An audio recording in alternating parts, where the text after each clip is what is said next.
E nā ma kua mai kala hiki a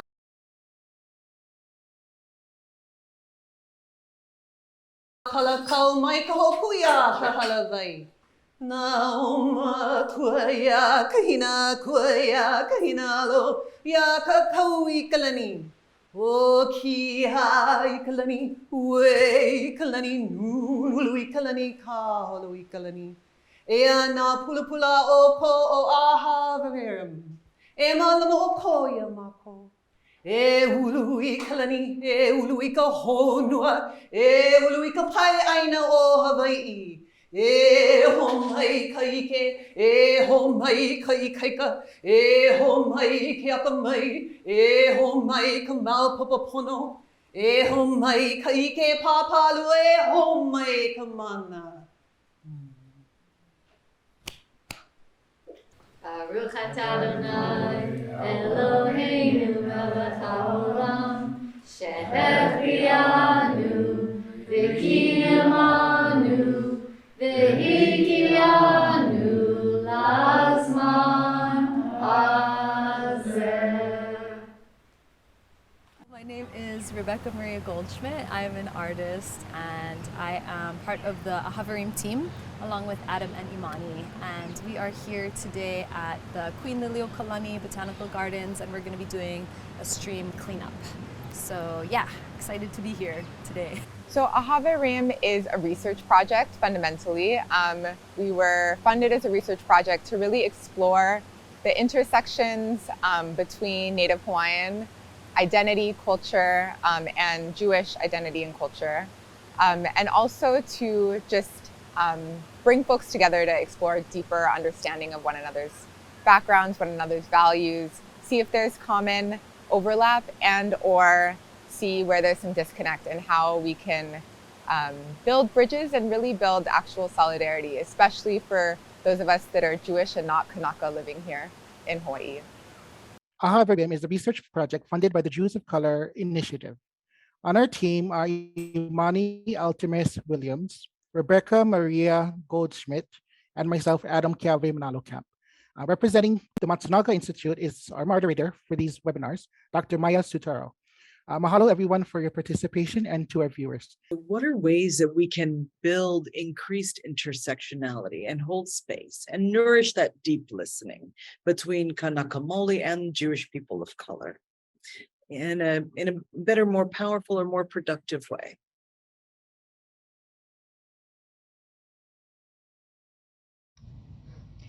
I think of Fannie Lou Hamer's statement that no one is free until we all are free.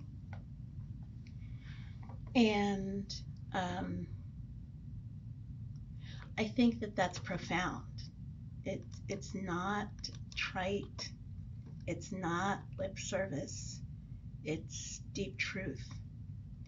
And so for me, it means constantly thinking beyond what is right in front of me, beyond even what is the interaction between me and one other person, for example, in a therapy room, but really,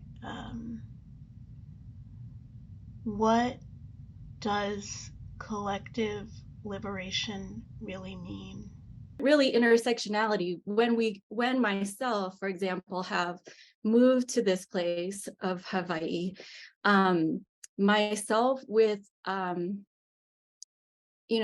ancestry of Japan and Ashkenazi Jewry, while my particular family may not have, are not like rich landowning people here, I also understand that some of the reasons why I feel like really seen here are also privileges, because a lot of the, say, legislature are Japanese.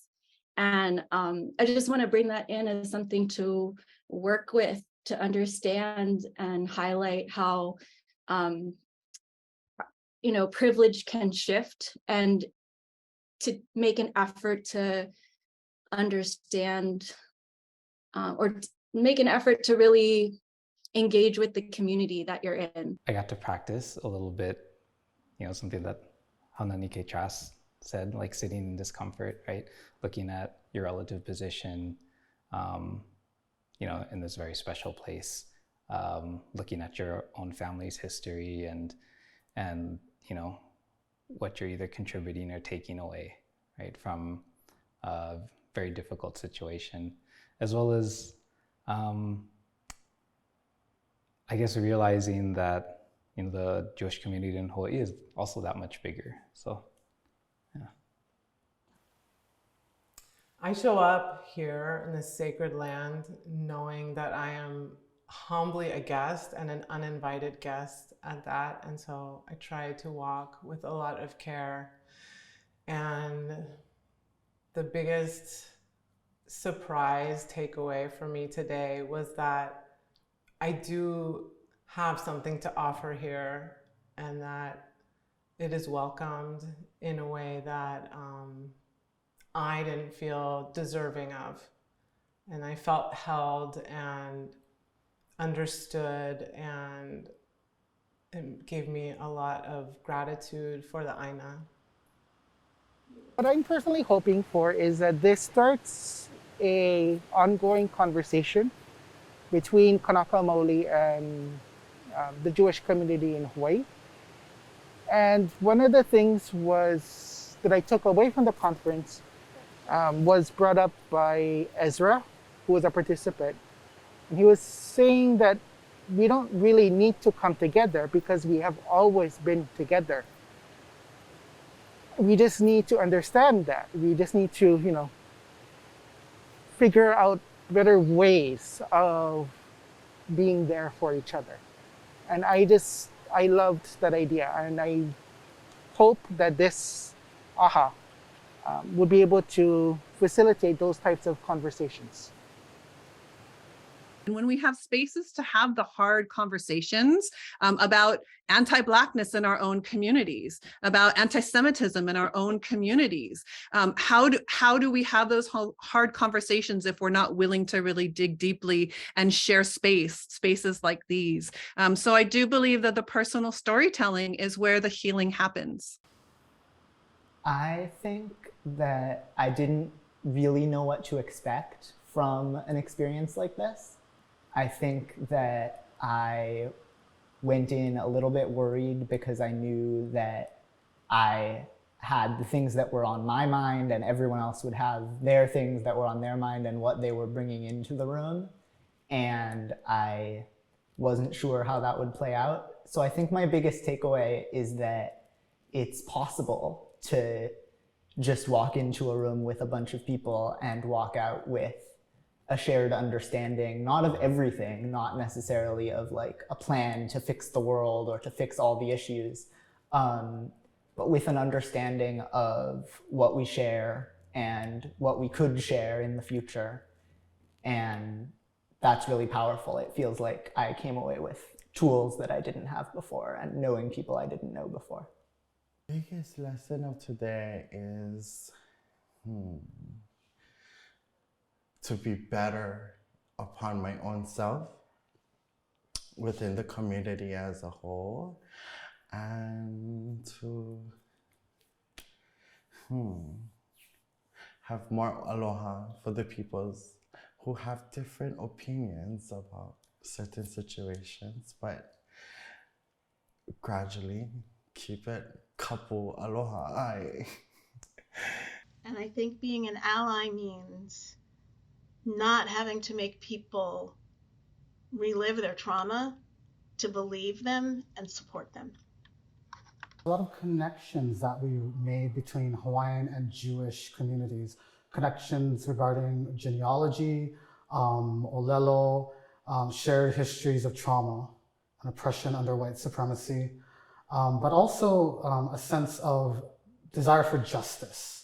A desire to have things better for our communities despite the oppressions that we face, and also a sense of mystery and curiosity about how we might be able to get there. Our pilina, pili means to stick, so those things that stick to us, that bind us together. Our pilina is our foundation of everything. I think my biggest lesson is that we have so much work to do, but I have a lot of hope that it's really possible. I think that there's some really good bridges that were built today. I think that I myself came away with a deeper understanding of how, as a Kānaka and as a diasporic Kānaka, trying to find my own way into my community when I moved home, it wasn't an easy process for me. And so I'm always looking to see, like, well, what is it like for other communities that come into Hawaii? How can we offer kuleana? How can we find spaces to pull them in a pono way? And the takeaway for me today was listening to their stories and seeing the connections we have, and maybe those are some of the ways that we can find to work together. And definitely working in the ʻaina is one of the quickest ways to do it, right? But also these kinds of shared spaces, because I really believe that our personal stories, the building of Pilina is really what's gonna help us move forward together. And so my biggest takeaway is we need more time and more shared spaces to really get to know each other and to find out what matters to each other. And once we have those shared affinities, then I really foresee a really nice long-term relationship and learning more about each other, because we share the same space now, and it's really important that we acknowledge this particular ʻaina that we're on. Even though I still consider Maui home, I'm here on Oahu, and knowing the place that I'm in and finding ways to offer back to this community and Kaneohe and He'eia is really important to me, and inviting others in to do that with me. Because the thing about the word settler is it's not a moral condemnation. It's a definition of what something is in relationship to a structure. And we need to talk about our settler in that way, because otherwise it just seems like a slur. It's like, oh, you called me a settler. It's like, no, this is a settler colony and you're not indigenous, therefore you're a settler, which is not the end of the conversation. It's the beginning of the conversation. And that conversation is, what do we do now? What is the pono thing to do? How do we make a pono society, which may include decolonization? And then we have to talk about what decolonization is. We really try to honor these heavy truths in this discussion. So I just want to honor everyone being open and upfront in our group and confronting these. There was a discussion of, within Kānaka perspective of being disappointed at current presidency and Hawaiian Lahui being recruited into the ideals of white supremacy, and understanding that, well, I also really love the term white supremacist delusion to kind of turn it on the lack of truth to it, but that anyone can be recruited into these ideals. What is the thing from aloha that already exists in the concept of aloha to replace these forms of violence?